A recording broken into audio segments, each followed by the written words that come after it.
Top accolade global news updates. I am Soibifa Jackridge. For Chinese businessman Han Changming, disruptions to Red Sea threats are threatening the survival of his trading company in the eastern province of Fujian. Han, who exports Chinese-made cars to Africa and imports off-road vehicles from Europe, said the cost of shipping a container to Europe had surged to roughly $7,000 from $3,000. In December, when Yemen's Iran-aligned Houthi movement escalated attacks on shippings, the disruptions have wiped out our already thin profits, said Han, adding that higher shipping insurance premiums are also taking a toll on Fuzhou Han Changming International Trade Co. Limited, the company he founded in 2016. The rupture of one of the world's busiest shipping routes has exposed vulnerability of China's export-reliant economy to supply snarls and external demand shocks. In a speech at the World Economic Forum in Davos on Tuesday, Premier Li Qiang emphasized the need to keep global supply chains stable and smooth without referring specifically to the Red Sea. Some companies, such as US-based BDI Furniture, have said they are relying more on factories in places such as Turkey and Vietnam to mitigate the impact of the disruptions, adding to recent moves by Western countries to reduce dependence on China amid geopolitical tensions. With Europe and Africa trade accounting for 40% of Han's overall business, he said he had been pleading with suppliers and customers to shoulder some of the additional costs to keep his company afloat. Shipping times for some others were delayed by up to several weeks, he said, compounding the pain for some firms. The disruptions come as many are navigating a logistics challenge ahead of Lunar New Year in February, when some 300 million migrant workers go on leave and almost all factories in China shut, creating a scramble in the preceding weeks to get goods shipped.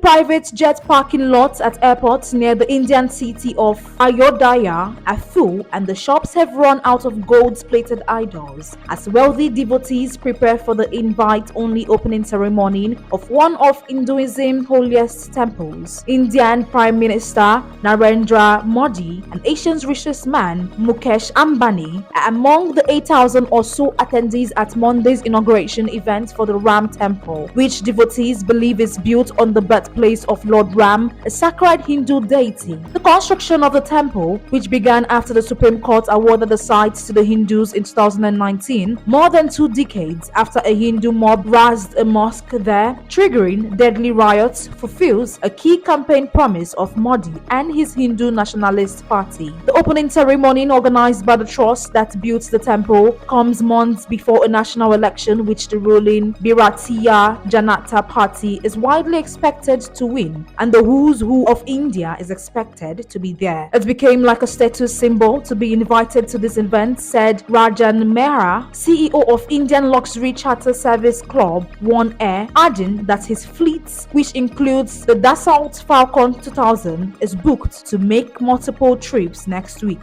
Officials estimate 100 private jets will descend on January 22nd on Ayodhya Airport, filling it to capacity. Slots at Varanasi, a city around 4 hours away by car, are also full, as are jet spaces in Gorakhpur Airport, which is a 3-hour drive away. Mehra did not disclose the price of the charters, but private jet booking website JetSetGo lists the price of a Mumbai-Gorakhpur return flight on a Falcon 2000 jet with 9 passengers on board at about $74,000. Some retailers say gold and gold-plated statues of Lord Ram and temple replicas priced at between $30,000, that is $361, and 220,000 rupees, that is $2,647, are so popular that they have run out of stock. Some items were imported from Thailand, they added.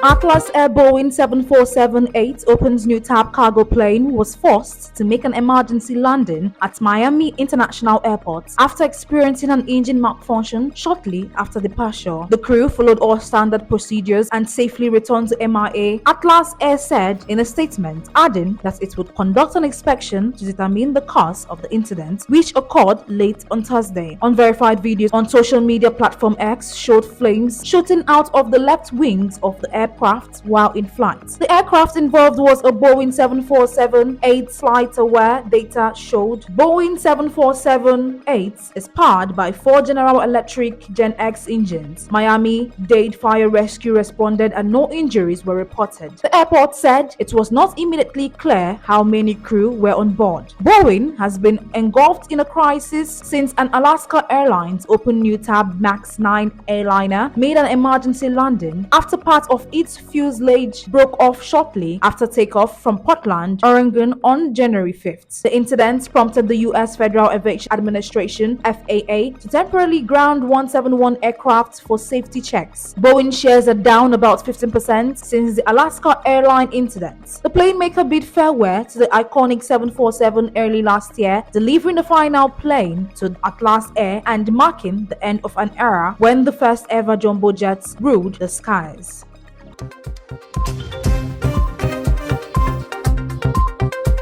Turkey's first astronaut and 3 other crew members representing Europe were launched from Florida on Thursday on a voyage to the International Space Station in the latest commercially arranged mission from Texas startup Axiom Space. A SpaceX Crew Dragon capsule carrying the Axiom quartet lifted off atop a Falcon 9 rocket about an hour before sunset from NASA's Kennedy Space Center in Cape Canaveral, beginning a planned 36-hour flight to the orbiting laboratory. The launch was shown live on an Axiom SpaceX joint webcast. The autonomously operated Crew Dragon was expected to reach the International Space Station (ISS) early on Saturday morning and dock with the outpost orbiting some 250 miles, that is 400 kilometers above Earth, and currently occupied by 7 regular crew members. Live video showed the 2-stage 25-story tall launch vehicle streaking into partly cloudy skies over Florida's Atlantic coast atop a fiery yellowish tail of exhaust. Cameras inside the crew compartment beamed footage of the 4 men trapped into their pressurized cabin, seated calmly in helmeted white and black flight suits as the rocket soared towards space. 9 minutes after launch, the Falcon 9's upper stage delivered the crew capsule to its preliminary orbit. Responding to congratulations from Mission Control, Flight Commander Michael Lopez Eldra rejoined back from the Crew Dragon, "As I was saying, it's a team sport. Thank you guys." Minutes earlier, the rocket's reusable lower stage, having detached from the rest of the spacecraft, flew itself back to Earth and safely touched down on a landing zone near the launch site, eliciting cheers audible from the control room. The mission was the 3rd such flight organized by Houston-based Axiom over the past 2 years as the company builds on its business of putting astronauts sponsored by foreign governments and private enterprise into Earth orbits. The company charges its customers at least $55 million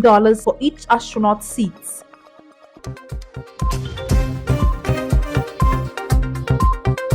Group Open's New Tab CEO Jane Fraser held a conference call on Thursday with managing directors to discuss the bank's sweeping overhaul, according to 2 sources familiar with the situation, as it eliminated more leadership roles this week. In separate conversations, managers in markets, risk and investment banking were informed they were being let go as part of the organization, according to the sources, and 2 other familiar with the process who declined to be identified discussing personnel matters. Some managers were told their position would no longer exist as of February 1st. 2 of the 4 sources said more details about the layoff and severance payments will be announced next week, they added. The bank last week said it would cut 20,000 jobs over the next 2 years after a 4th quarter marred by one-off charges that resulted in a $1.8 billion loss. While Citi has provided periodic updates on the cuts, investors and workers are closely watching the timing and details around the organization changes. Fraser's call on Thursday has not previously been reported. During the call with managing directors, Fraser discussed different topics of the reorganization and addressed the broader plan for 20,000 job cuts over the next 2 years, according to one of the sources who briefed on the call. Headcounts will be cut by 5,000 people in the current reorganization, while another 5,000 employees will be culled from selling businesses. The sources cited Fraser as saying a further 10,000 staff will be laid off from support functions like technology and operations, the source added. City's planned cut of roughly 8% of its staff is among the biggest layoff on Wall Street in recent years. The overhaul is central to Fraser's efforts to streamline the bank and boost its returns and share price. The third largest U.S. bank is also dealing with a 2020 consent order by regulators demanding corrections to several long-standing deficiencies in its internal controls. Citi appointed Jagdish Rao as its regulatory reporting and remediation head, reporting to Finance Chief Mark Manson and Chief Operating Officers Anand Selvakasari, according to an internal memo. That is the size of top accolade global news updates. You can follow us on our social media platforms as displayed on your screen. Happy Friday.